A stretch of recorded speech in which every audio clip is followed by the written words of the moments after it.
Yeah, I mean, it's always good to win big at home. I think for the most part, we wrestled pretty well. There's still some things we need to clean up going into the postseason here, but overall, I'm really happy with our effort. Chris Sandoval, I think he was the first Greeley guy that you brought in. What was it like to see him just go out on such a high note? It's huge, I mean, when I came here, almost 9 years ago, I made a point to keep Colorado kids here, but keep kids in northern Colorado as well. And he bought into that vision early on, and he's done just a great job for us, and the job's not done yet. I mean, he's wrestling really well right now, and I think he has a pretty good shot at making the national tournament again. So hopefully he can go and go out on his own terms and the right way. Obviously, we talk about Andrew Alirez so much about being the hometown kid, but what kind of foundation did Chris set before some of these younger local kids even got on campus? I mean, it's huge, right? I mean, and I talk with our alumni. I mean, the guys that graduated the last few years about that all the time, and they see the progressions we're making. They see the jumps and the levels we're jumping, and they're proud of that, and I always have to remind them, I mean, some of them tell me, man, like, I don't even know if I would have made this roster, but it's like, but you were there when you were there, and you were a part of building that success, right? And, I truly mean that, and those guys mean everything to this program. So, to have guys like Chris stick it out for 6 years, that's a long time, right? And it just goes a long way. Well, Jace got that early pin. How significant was that going into the rest of the match? I thought it was big, we were a little disappointed they didn't send out their starter. It is what it is. I mean, for me, I always want to wrestle our best team, right? I think that's important to me. That's one of my values. I want to send out, if a guy's healthy, I'm going to send him out there, right? And, Jace, he went out, he had some adversity, he got hit for 6 early on and found a way to win, right? There's a lot to that because, I mean, everybody's good at this level, and it's tough to come out of a 6-0 deficit. And, it just set the tone for the rest of the duel, I believe. After the loss at Utah Valley, was there anything specifically that you told the guys coming into this week? I mean, I just wanted to see better effort. I think the last 2 times out, I don't think we gave our best performance. And part of that, I really believe, was just we've got a young squad, and we wrestled for 5 weeks in a row last week. This is week 6 right now. And they were feeling that grind, that burnout a little bit, right? So I think it affected them. Maybe poor scheduling on my part, right? But it happens, right? And you need to be able to, dig deep and get through those situations. And after Utah Valley, we took about 3 days off, the entire team, and really recovered, rested, and I think we looked pretty good tonight. Yeah. Do you feel like you're peaking at the right time? I do. That's always the case. I mean, I think we've always looked our best in the postseason at Big 12s, and we've got a very structured process to get there, right? I mean, the plan wasn't to feel our best last week, and it wasn't to feel our best this week, and it's to feel our best in 2 weeks. And as long as that plan keeps working and we keep looking our best at the end of the year, we're going to stick to it. Can you give a brief preview of what Big 12 is going to look like? Yeah, I mean, it's a tough tournament, right? I mean, it's very tough. Next week we'll find out what the allocations look like. Honestly, I don't know if we're bringing a ton to the table. I think Alira, Stevo, and Barry Asa should definitely qualify allocations for the conference. There's probably 4 or 5 other guys there that have a legitimate shot at making the national tournament, and they're going to need to do it the hard way, right? So I think we're wrestling well at the right time. And again, everybody's back to 0-0 now, and we just got to go show up. What's it like going out on such a big win? At least going out from home. Yeah, it's always a lot of fun to go out there, get a couple of takedowns, get a pin, entertain the crowd. So, sometimes this might be the only duel they're coming to watch. So towing the line and trying to put on a performance. Every time I go out there, I kind of hope to do so, throwing up takedowns, putting points on the board, and doing what I do. And hopefully that's what the fans got their money's worth. Yeah. Well, in the same vein, what's it like seeing Chris and Andrew end their home college careers with such big With wins? pins, yeah, that's awesome. I mean, they deserve it. You know, they've put in the grind. College is a grueling sport, college wrestling, on the body, on the mind. So to anybody to be able to last, 5-6 years, I think, Chris, it might be a 6th year.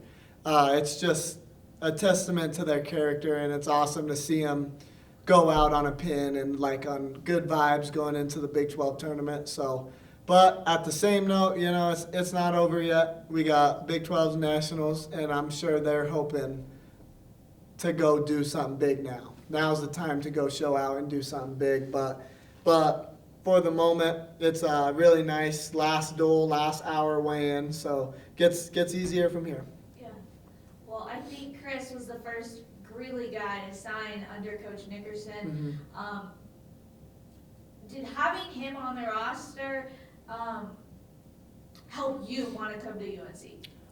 Yeah, so I knew Chris. He was a Pueblo County kid, was in Pueblo, and then he transferred and was around this area. So I think it might have been my freshman or sophomore year, and I think it was his junior or senior year. And I contacted him. We got together, working out, rolling together. He's always been doing great things in high school and in college. So of course, knowing that I'd have that training partner, it has been a blessing. You know, he's a great practice partner. He's a great competitor, great wrestler out there on the mat, and having him 100% gave me just more confidence in being able to be like, hey, I'm gonna come to UNC. I'll be fine. I got good partners, good coaches, good everything. So yeah, he did play a big part in the growth of this program, and for me myself. So it's been a blessing having him here. Well, going into the postseason, just how are you feeling about where the team is? Feeling good, you know. Whatever you've done the course of the season, now it's going to show. So you've been training since day one. You've been putting in, doing the right things. Now it's going to show. This is the big time now. You know, it's no more messing around. Now it's time to really go out there and go get it. So I'm really excited for everybody. I think we're in a great spot.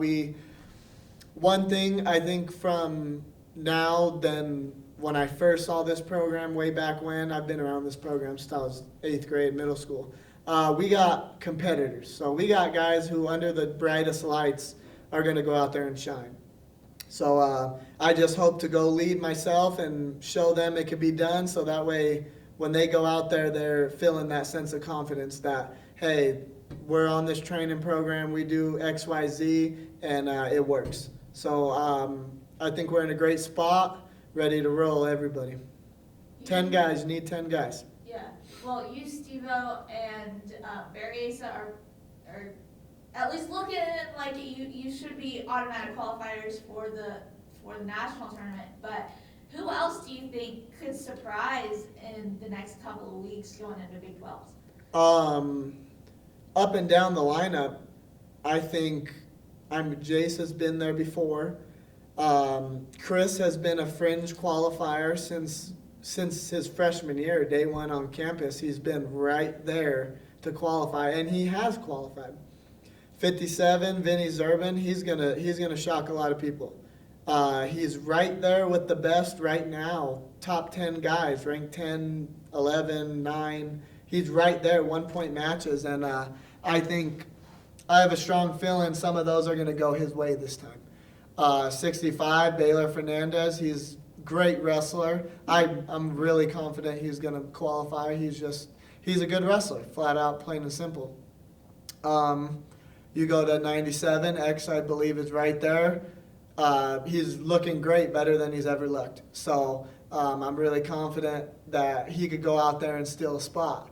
And then heavyweight, Doolin showed that he could bang in there. You know, I mean, tonight he had number 5 guy in the country. That's always a tough go around. But when he's wrestling ranked number 20 to 30 guys, those fringe qualifiers that he's gonna have to beat, he's right there. I think he just got to get a little tough, get a little nasty for a second, and he'll be able to do so as well. So, I mean, I got strong belief in our guys, and I think up and down the lineup, we could go out and do something. What does the next couple weeks look for you ahead of the Big 12? Same thing, I've been doing the same thing since the beginning of August. I've refrained, sacrificed, I've put in the time, put in the work, done everything right to the smallest detail, So, I have no pressure. I feel great. I'm ready to let it fly. But my mindset is, I got an objective, and nothing's going to matter except completing that objective. No one's going to get in my way or stop it because it needs to be done. So feeling confident as ever. Just going to keep training how I'm training.